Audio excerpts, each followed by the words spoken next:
நமது வாழ்க்கையில் சில முகங்கள் மட்டும் ஏன் நம் மனதை விட்டு நீங்குவதே இல்லை என்று என்றைக்காவது ஆழமாக யோசித்திருக்கிறீர்களா?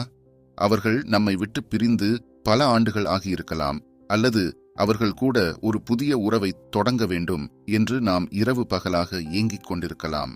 கூட்ட நெரிசலில் அவர்களை போன்ற ஒரு உருவத்தை பார்த்தாலோ, அவர்களுக்கு பிடித்த பாடலை கேட்டாலோ, அல்லது அவர்கள் பயன்படுத்திய வாசனை திரவியத்தின் மனம் காற்றில் மிதந்து வந்தாலோ உங்கள் இதயம் ஒரு நிமிடம் நின்று துடிப்பதை உணர்ந்திருப்பீர்கள். மொபைல் போன் ஒலிக்காத போதும் அவர்கள் செய்தி அனுப்பியது போன்ற ஒரு பிரமை உங்களுக்குள் ஏற்பட்டிருக்கலாம். இது வெறும் கற்பனை அல்ல. இது உங்கள் ஆன்மாவுக்கும் அவர்களது ஆன்மாவுக்கும் இடையே இன்னும் அறுபடாமல் இருக்கும் அந்த நுண்ணிய ஆற்றல் பிணைப்பின் அறிகுறியாகும். இந்த தவிப்பு என்பது வெறும் தற்காலிக உணர்ச்சிகளோ அல்லது வெறும் மனரீதியான பலவீனமோ அல்ல. இதற்கு பின்னால் ஒரு மிகப்பெரிய ஆன்மீக அறிவியலும் நுட்பமான பிரபஞ்ச விதிகளும் ஒளிந்திருக்கிறது என்று சொன்னால் நீங்கள் ஆச்சரியப்படுவீர்கள். இந்த ஈர்ப்பு என்பது ஏதோ ஒரு வழிபாதை கிடையாது. இது அலைவரிசைகளின் ஒரு சங்கமம். இன்று நாம் விவாதிக்கப் போகும் இந்த விஷயம் உங்களது அந்த தீராத இயக்கத்தை தெளிவான ஒரு ஆற்றலாக மாற்றி நீங்கள் விரும்பிய நபரை அல்லது உறவை எப்படி காந்தம் போல ஈர்ப்பது என்பது பற்றித்தான். இது ஒரு நபரை வற்புறுத்தி பிடிப்பது அல்ல, மாறாக உங்களது அதிர்வுகளை உயர்த்தி அந்த நபரை இயல்பாகவே உங்களை நோக்கி நகரச் செய்யும் ஒரு கலை. சில நேரங்களில் நாம் ஒருவரை நினைக்கும்போது அவர் திடீர் என அழைப்பது தற்செயலானது அல்ல. அது உங்கள் ஆன்மாவின் அதிர்வு அவரை சென்றடைந்ததன் நேரடி விளைவு. ஒரு ஆற்றல்மிக்க அதிர்வு எல்லாவற்றையும் தவிடு பொடியாக்கிவிட்டு இலக்கை சென்றடையும் வல்லமை கொண்டது. ஒருவரை நமது வாழ்க்கையில் ஈர்ப்பது என்பது ஏதோ மந்திரம், தந்திரம் அல்லது தற்செயலாக நடக்கும் அதிசயமோ கிடையாது. இது ஒரு நுட்பமான உணர்ச்சி தொழில்நுட்பம். நமது முன்னோர்கள் இதை சங்கல்பம் என்று அழைத்தார்கள், அதாவது ஒரு விஷயத்தை மனப்பூர்வமாக உறுதி செய்தல். இன்று நவீன அறிவியல் இதை ஈர்ப்பு விதி என்கிறது. பொதுவாக நாம் உறவுகள் அனைத்தும் வெறும் அதிர்ஷ்டத்தால் அல்லது சூழலால் அமைவதாக நினைக்கிறோம். ஆனால் இந்த ஆன்மீக அறிவியல் ஒரு புரட்சிகரமான கருத்தை சொல்கிறது. உங்களைச் சுற்றியுள்ள உலகம் உங்களது அகத்தின் ஒரு நேரடி பிரதிபலிப்பு மட்டுமே. அதாவது புற உலகம் என்பது உங்கள் அகமனதின் ஒரு முப்பரிமாண நிழல் படம் மட்டுமே. நீங்கள் எதை உள்ளுக்குள் ஆழமாக உணர்கிறீர்களோ அதையே உலகம் உங்களுக்கு காட்சிகளாக திருப்பித் தருகிறது. அதாவது உங்கள் மனதிற்குள் என்ன ஓடுகிறதோ அதுவே புற உலகில் காட்சிகளாக மாறுகிறது. நமது எண்ணங்கள் வெறும் வார்த்தைகள் அல்ல, அவை ஒவ்வொன்றும் ஒரு குறிப்பிட்ட மின்னழுத்தம் கொண்ட மின்காந்த அலைகளைக் கொண்ட ஆற்றல் பொதிகள். ஆல்பர்ட் ஐன்ஸ்டீனின் நிறை மற்றும் ஆற்றல் சமன்பாட்டு தத்துவப்படி ஆற்றலும் பருப்பொருளும் ஒன்றே. எனவே உங்கள் எண்ணங்கள் என்பவை கண்ணுக்கு தெரியாத பருப்பொருட்களே. நீங்கள் ஒருவரை பற்றி நினைக்கும்போது உங்கள் மூளை ஒரு குறிப்பிட்ட அதிர்வெண்ணை பிரபஞ்ச வெளிக்கு அனுப்புகிறது. குவாண்டம் இயற்பியலின்படி கவனிப்பவர் விளைவு எதை கவனிக்கிறாரோ அதுவே நிஜமாக மாறுகிறது. அதாவது நீங்கள் எதன் மீது அதிக கவனம் செலுத்துகிறீர்களோ அது உங்கள் நிஜத்தில் உருப்பெறத் தொடங்குகிறது. நீங்கள் பிரிவை பற்றி யோசித்தால் பிரிவையும், இணைப்பை பற்றி யோசித்தால் இணைப்பையும் ஈர்க்கிறீர்கள். இந்த ஆற்றல் விதிகளை புரிந்து கொள்வதுதான் ஒரு வெற்றியாளனுக்கும் தோல்வியாளனுக்கும் இடையிலான வித்தியாசம்.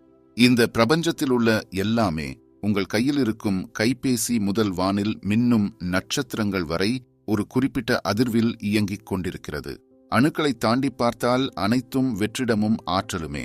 நவீன இழை தத்துவம் கூட பிரபஞ்சத்தின் அடிப்படை துகள்கள் ஒரு குறிப்பிட்ட இசையைப் போல அதிர்வதாக கூறுகிறது. அறிவியலின்படி இந்த பிரபஞ்சமே ஒரு மாபெரும் ஆற்றல் களம். ஒரு அமைதியான குளத்தில் ஒரு சிறிய கல்லை போடும்போது எப்படி அலைகள் உருவாகி கரை வரை பயணிக்கிறதோ அதே மாதிரி நமது மூளையில் உருவாகும் ஒவ்வொரு எண்ணமும் பிரபஞ்ச வெளி முழுவதும் ஒரு நுட்பமான அலைவரிசையை உருவாக்குகிறது. உங்கள் எண்ணம் என்பது அந்த குளத்தில் போடப்படும் கல் போன்றது. அதன் தாக்கம் கரை கடந்து செல்லும். நீங்கள் அனுப்பும் ஒவ்வொரு எண்ணமும் பிரபஞ்சத்தின் முடிவில்லாத வெளியை நோக்கி பயணிக்கிறது. இதில்தான் குவாண்டம் பிணைப்பு என்ற தத்துவம் செயல்படுகிறது. ஆல்பர்ட் ஐன்ஸ்டீன் இதை தொலைவில் நடக்கும் விசித்திரமான செயல் என்று அழைத்தார். இதன்படி ஒருமுறை ஆழமாக பிணைக்கப்பட்ட இரண்டு உயிர்கள் பிரபஞ்சத்தின் எந்த மூலையில் இருந்தாலும் ஒருவருக்கொருவர் தகவலை நொடி பொழுதில் பரிமாறிக்கொள்ள முடியும். உங்களது தீவிரமான எண்ணம் ஒரு நுண் ஆற்றலாக மாறி அந்த குறிப்பிட்ட நபரின் ஆழ்மனதை நேரடியாக சென்றடையும் வல்லமை கொண்டது. இது செல்போன் சிக்னல்களை விட மிக துல்லியமானது மற்றும் வேகமானது. நீங்கள் ஒருவரை பற்றி யோசிக்கும்போது உங்களது மூளை உயிர் ஒளியணுக்கள் எனப்படும் ஒளியாற்றலை வெளியிடுகிறது. இது பிரபஞ்ச அலைவரிசையில் அந்த நபரின் அடையாளத்துடன் இணைந்து விடுகிறது. இந்த பிணைப்பு என்பது காலத்தையும் இடத்தையும் கடந்தது. உதாரணமாக, ஒரு தாய் தனது குழந்தைக்கு ஆபத்து நேரும்போது பல மைல் தொலைவில் இருந்தாலும் அதை உணர்வது இந்த குவாண்டம் பிணைப்பால்தான்.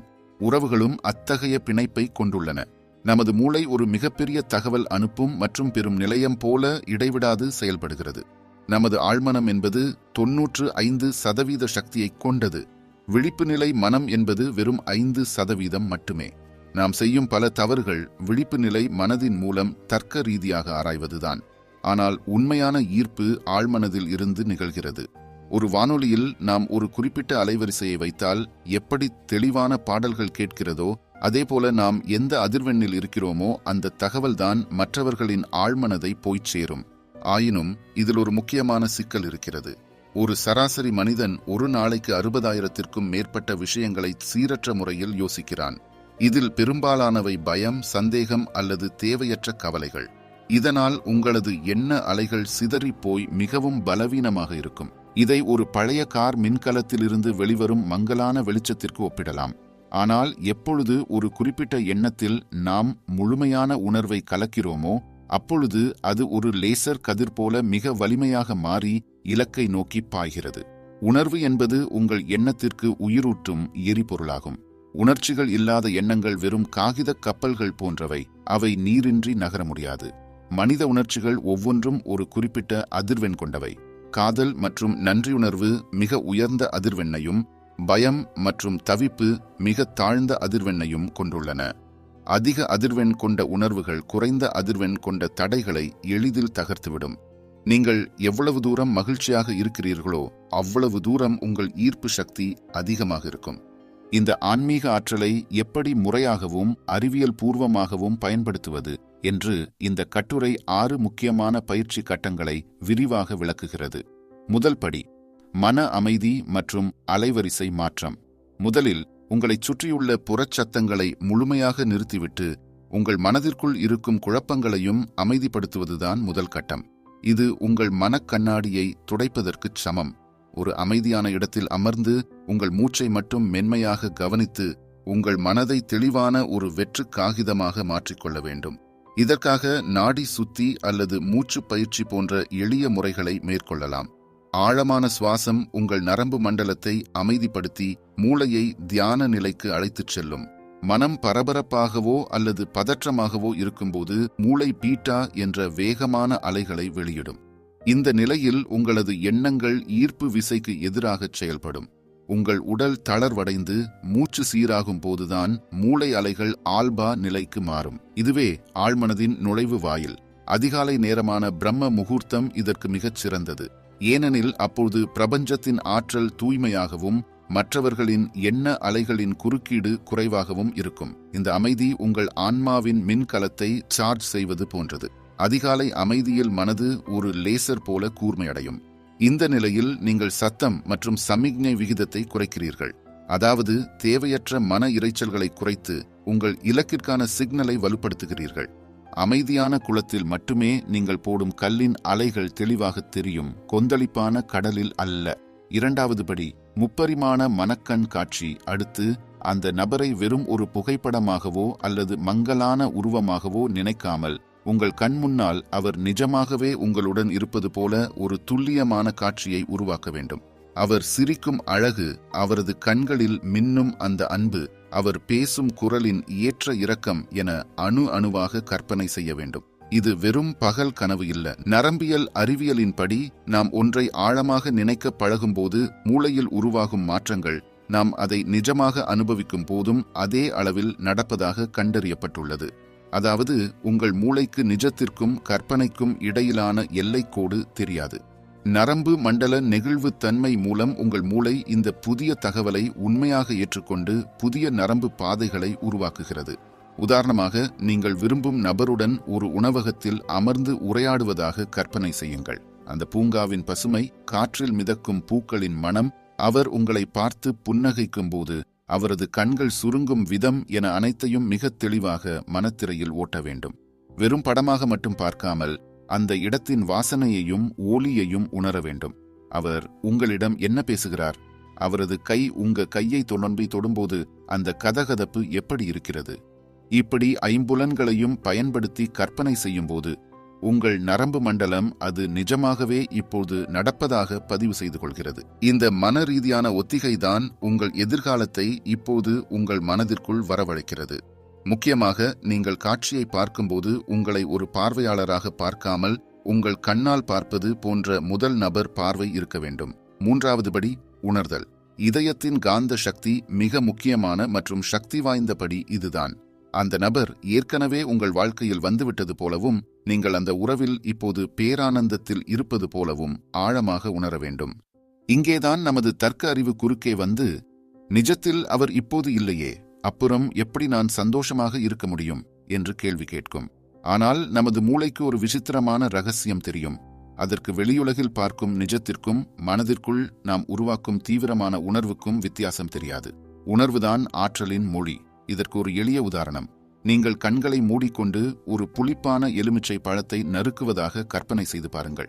அந்த புளிப்புச் சுவை உங்கள் நாக்கில் படுவதாக ரொம்ப தீவிரமாக கற்பனை பண்ணுங்கள். அங்கே பழமே இல்லை, ஆனால் உங்கள் வாயில் உமிழ்நீர் சுரக்கும். ஏன்? ஏனால் உங்கள் மூளை உங்கள் கற்பனையை நிஜம் என்று நம்பி உடலில் வேதியியல் மாற்றத்தை ஏற்படுத்துகிறது.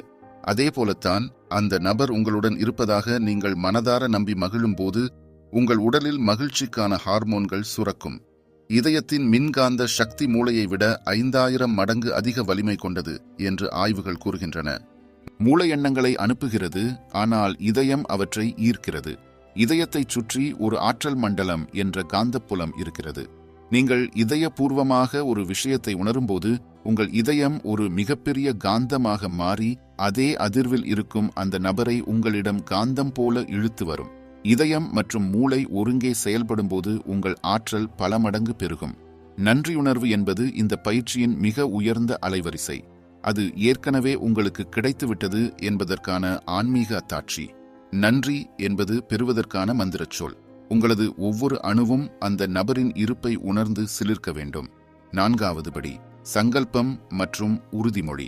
நான்காவதாக ஒரு உறுதியான வாக்கியத்தை உங்கள் மனதிற்குள் ஒரு மந்திரம் போல சொல்லிக்கொண்டே இருக்க வேண்டும். அவர் என் மீது இயல்பாகவே ஈர்க்கப்படுகிறார், அல்லது எங்கள் உறவு தெய்வீகமானது என்கிற நம்பிக்கையை ஆழ்மனதில் ஆழமாக பதிய வைக்க வேண்டும். இதை சொல்லும்போது அவர் எனக்கு வேண்டும் என்று சொல்லக்கூடாது. ஏனெனில் வேண்டும் என்று சொன்னாலே அங்கே இல்லை என்கிற குறைபாடுதான் வெளிப்படும். பிரபஞ்சத்திடம் நீங்கள் எதை இல்லை என்று சொல்கிறீர்களோ அதையே அது உங்களுக்கு திருப்பித் தரும். உங்கள் வார்த்தைகள் உங்கள் உலகத்தை செதுக்கும் மொழிகள். ஆழ்மனதிற்கு நகைச்சுவை தெரியாது. அது நீங்கள் சொல்லும் வார்த்தைகளை அப்படியே உண்மையாக எடுத்துக்கொள்ளும். எனவே அவர் என்னுடன் இப்பொழுது மகிழ்ச்சியாக இருக்கிறார், அல்லது நாங்கள் இருவரும் ஒருவருக்கொருவர் ஆதரவாக இருக்கிறோம் என்று நிகழ்காலத்தில் சொல்லும்போது அங்கே நிறைவு பிறக்கிறது. வார்த்தைகளுக்கு உயிர் உண்டு. அந்த உயிர் உங்கள் எண்ணங்களுக்கு வடிவம் கொடுக்கிறது. இது உங்கள் மூளையின் வலைப்பின்னல் செயல்பாட்டு அமைப்பு என்பதை தூண்டி உங்கள் இலக்கை நோக்கிய வாய்ப்புகளை அடையாளம் காண உதவும். இது ஒரு வடிகட்டி போன்றது. நீங்கள் எதை உறுதியாக பதிய வைக்கிறீர்களோ அதை சார்ந்த நிகழ்வுகளை மட்டுமே உங்கள் கவனத்திற்கு கொண்டு வரும். ஐந்தாவது படி காலதாமதமும் நம்பிக்கையும். நீங்கள் இந்த பயிற்சிகளை தொடங்கிய உடனேயே மாற்றங்கள் நிகழாது. பிரபஞ்சத்தில் ஒரு கால தாமதம் இருக்கிறது. இது ஒரு விதையில் செடி முளைப்பதற்கான நேரத்தை போன்றது. நீங்கள் விதையை விதைத்தவுடனே செடி முளைக்கவில்லை என்று அதை தோண்டி பார்க்க கூடாது. நீங்கள் இந்த சங்கல்பத்தை செய்தவுடன் பிரபஞ்சம் அதற்கான சூழலை உருவாக்கத் தொடங்கும். சில நேரங்களில் அந்த நபரை உங்களுக்கு தற்செயலாக சந்திக்கும்படி செய்யும், அல்லது யாராவது ஒருவர் மூலம் அவரை பற்றிய தகவல் கிடைக்கச் செய்யும். இந்த கால இடைவெளியில் உங்கள் நம்பிக்கை குறையக்கூடாது. நான் இவ்வளவு செய்தும் இன்னும் செய்தி வரவில்லையே என்று நீங்கள் சந்தேகப்பட்டால் அது அந்த ஈர்ப்பு விசையை தடுத்து நிறுத்திவிடும். நீங்கள் விதைத்த விதை மண்ணுக்குள் வளர்ந்து கொண்டிருக்கிறது என்பதை நம்ப வேண்டும். இந்த நேரத்தில் நீங்கள் செய்ய வேண்டியதெல்லாம் பொறுமையாக இருப்பதும் உங்கள் அதிர்வை உயர்நிலையில் வைத்திருப்பதுமே. இது ஒரு செயலில் இருக்கும் காத்திருப்பு ஆகும். நீங்கள் ஏற்கனவே வெற்றி பெற்றுவிட்டீர்கள் என்ற நிம்மதியான மனநிலையில் இருப்பது அவசியம். எதிர்ப்பு எனப்படும் மனத்தடையை கைவிட வேண்டும். எப்படி நடக்கும் என்ற கேள்விக்கு இடமளிக்காமல் நடக்கும் என்ற நம்பிக்கையில் சரணாகதி அடைய வேண்டும். பிரபஞ்சத்தின் நேரம் என்பது நமது கடிகார நேரத்தை விட மிக துல்லியமானது. ஆறாவது படி தடை கற்களும் நிழல் வேலையும். இந்த பயணத்தில் உங்களது பழைய காயங்கள் அல்லது நான் இதற்கு தகுதியானவளா போன்ற தாழ்வு மனப்பான்மை குறுக்கே வரலாம். இதை அகத்தாய்வு மூலம் சரி செய்ய வேண்டும். உங்களது கடந்த கால தோல்விகளை மன்னித்து உங்களை நீங்களே முழுமையாக ஏற்றுக்கொள்ள வேண்டும். உங்கள் மனதிற்குள் இருக்கும் கசப்புகள் தான் உங்களது காந்த சக்தியை மங்கச் செய்யும் துருக்கள். இவற்றை நன்றியுணர்வு மூலம் துடைக்கலாம். உங்களிடம் இப்பொழுது என்ன இருக்கிறதோ அதற்கு நன்றி சொல்லும்போது உங்களது அதிர்வு தானாகவே உயரும். கடந்த கால நிழல்கள் உங்கள் வருங்கால ஒளியை மறைக்க விடாதீர்கள். உங்களது குழந்தை பருவத்தில் ஏற்பட்ட காயங்கள் அல்லது முந்தைய உறவுகளில் ஏற்பட்ட கசப்புகள் நான் அன்பிற்கு தகுதியற்றவன் என்ற ஒரு பொய்யான பிம்பத்தை உங்கள் ஆழ்மனதில் பதித்திருக்கலாம். அந்த பழைய கதையை நீங்கள் மாற்றி எழுத வேண்டும். நான் முழுமையானவன், நான் அன்பை பெறுவதற்கும் வழங்குவதற்கும் தகுதியானவன் என்ற புதிய பதிவை உருவாக்க வேண்டும். இதற்கு மன்னிப்பு ஒரு மிகச்சிறந்த கருவி. உங்களை நீங்களே மன்னிக்கும் போது உங்கள் அதிர்வு உயர்கிறது. மன்னிப்பு என்பது உங்களை காயப்படுத்தியவர்களுக்கானது அல்ல, உங்களை அந்த பாரத்திலிருந்து விடுவித்துக் கொள்வதற்கானது. இவ்வளவு செய்தும் சிலருக்கு இது ஏன் பலன் தருவதில்லை? அதற்கு மிக முக்கியமான காரணம் அவர்களின் மனதிற்குள் இருக்கும் தவிப்பு. நான் இதெல்லாம் செய்கிறேனே, அவர் ஏன் இன்னும் செய்தி அனுப்பவில்லை என்று நீங்கள் ஒவ்வொரு நிமிஷமும் பதறினால் நீங்க அனுப்புற சிக்னல் அப்படியே தடையாக மாறிடும். இந்த பதற்றம் அவர் என்னிடம் இல்லை என்கிற பயத்தைத்தான் பிரபஞ்சத்திற்கு உரக்கச் சொல்கிறது. நீங்கள் ஒருவரிடம் பிச்சை எடுக்கும் மனநிலையில் இருந்தால் அவர்கள் உங்களை விட்டு விலகித்தான் போவார்கள். ஈர்ப்பு விதி என்பது நீங்கள் எதை நினைக்கிறீர்களோ அதை தராது. நீங்கள் எந்த மனநிலையில் இருக்கிறீர்களோ அதைத்தான் உங்களுக்கு மீண்டும் தரும். இதை தலைகீழ் முயற்சி விதி என்றும் கூறலாம். நீங்கள் எவ்வளவு பதற்றத்துடன் ஒரு விஷயத்தை துரத்துகிறீர்களோ அவ்வளவு அது உங்களை விட்டு தள்ளி போகும். இதை கண்ணாடி தத்துவம் என்று கூட சொல்லலாம். நீங்கள் ஒரு பெரிய கண்ணாடியின் முன் நின்று கொண்டு அழுதால் கண்ணாடியில் தெரியும் பிம்பமும் அழத்தான் செய்யும். பிம்பத்தை மாற்ற முயற்சிப்பதற்கு பதில் உங்கள் முகபாவத்தை முதலில் மாற்றுங்கள். நீங்கள் உள்ளுக்குள் சந்தோஷமாக மாறினால் புற உலகில் உள்ள பிம்பமும் தானாகவே சந்தோஷமாக மாறும். இதையே ஆன்மீகத்தில் சரணாகதி அல்லது ஒப்புவித்தல் என்பார்கள். ஒரு ஆன்லைன் ஆர்டர் செய்த பிறகு அது வந்துவிடும் என்ற நம்பிக்கையில் நாம் எப்படி அமைதியாக இருப்போமோ அதேபோல் உங்கள் ஆசையை பிரபஞ்சத்திடம் விதைத்துவிட்டு அதன் வேலைகளை அது செய்யட்டும் என்று விட்டுவிடுவது அவசியம். பதட்டம் என்பது பிரபஞ்சத்தின் மீது உங்களுக்கு நம்பிக்கை இல்லை என்பதற்கான அடையாளம். இந்த பயிற்சியின் உண்மையான ரகசியமே நீங்கள் தனி ஆளாக இருக்கும்போது எவ்வளவு சந்தோஷமாக இருக்கிறீர்கள் என்பதுதான். ஒரு உடைந்த காந்தத்தால் இரும்பை வலுவாக இழுக்க முடியாது. நீங்கள் உங்களுக்குள்ளேயே முழுமையாக மகிழ்ச்சியாக இருந்தால் மட்டும்தான் மற்றவர்கள் உங்களிடம் ஈர்க்கப்படுவார்கள். இதை சுய அன்பு என்கிறோம். நீங்கள் உங்களை நேசிக்காத போது மற்றவர்கள் உங்களை நேசிக்க வேண்டும் என்று எதிர்பார்ப்பு வைப்பது ஒரு முரண்பாடு. உங்கள் அதிர்வு மற்றவர்களுக்கு ஒரு சுமையாக தெரியக்கூடாது. அது அவர்களை ஈர்க்கும் ஒரு காந்தமாக இருக்க வேண்டும். உங்களது மகிழ்ச்சி மற்றொருவரை சார்ந்து இருக்கும் வரை நீங்கள் ஒரு அடிமையாகவே இருப்பீர்கள். உங்கள் வாழ்க்கையின் சந்தோஷம் ஒரு நபரின் கையிலோ அல்லது ஒரு சூழ்நிலையின் கையிலோ இல்லை, அது உங்கள் கையில் மட்டுமே உள்ளது. ஒரு பூ மலர்ந்தால் தேனீக்கள் பல மைல் தூரத்திலிருந்தும் தானாக தேடி வரும். பூ ஒருபோதும் தேனீயை தேடி அலைவதில்லை. அது தன் வாசனை மற்றும் தேன் மூலம் தேனீயை தன் பக்கம் இழுக்கிறது. அதேபோல நீங்கள் ஒரு மலரைப் போல உங்களை முழுமையாக்கிக் கொண்டால் அந்த நபர் தானாகவே உங்களை நோக்கி ஈர்க்கப்படுவார். அவர் வந்தால்தான் என் வாழ்க்கை முழுமையடையும் என்று நினைத்தால் நீங்கள் ஒரு தேவை உள்ள பலவீனமான நிலையில் இருக்கிறீர்கள். அந்த தேவை என்பது ஒருவிதமான பிச்சை எடுக்கும் ஆற்றல். அது யாரையும் ஈர்க்காது. தேவையற்ற இயக்கத்தை விட கம்பீரமான ஈர்ப்பு அதிக சக்தி வாய்ந்தது. ஒருவரை துரத்தினால் அவர் எப்போதும் விலகித்தான் செல்வார். ஆனால் அவர் இல்லாமலும் நான் ஒரு அழகான அர்த்தமுள்ள வாழ்க்கை வாழ்றேன் என்று நீங்கள் உங்களை நேசிக்கத் தொடங்கும் போது நீங்கள் ஒரு வலிமையான காந்த நிலைக்கு வருகிறீர்கள். நீங்கள் உங்களை நேசிக்கும் போது வெளிப்படும் அந்த ஒளி மண்டலம் மிக வலிமையானது. இதுவே ஆன்மீக ஈர்ப்பு விசை. இந்த நிலையில் நீங்கள் எதை துரத்திக் கொண்டிருந்தீர்களோ அது உங்களை துரத்தத் தொடங்கும். இந்த விதிகள் வெறும் உறவுகளுக்கு மட்டுமல்ல, உங்கள் வேலை, செல்வம் மற்றும் வெற்றிக்கும் பொருந்தும்.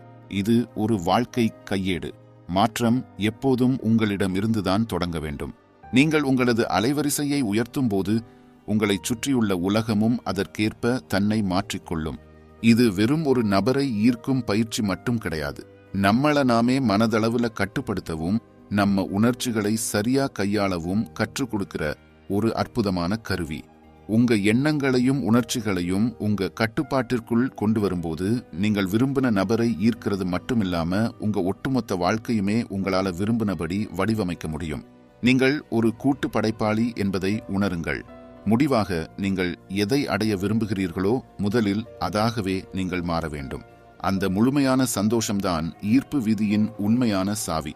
நீங்கள் மகிழ்ச்சியாக இருக்கும்போது பிரபஞ்சத்தின் இசைவுடன் இணைகிறீர்கள்.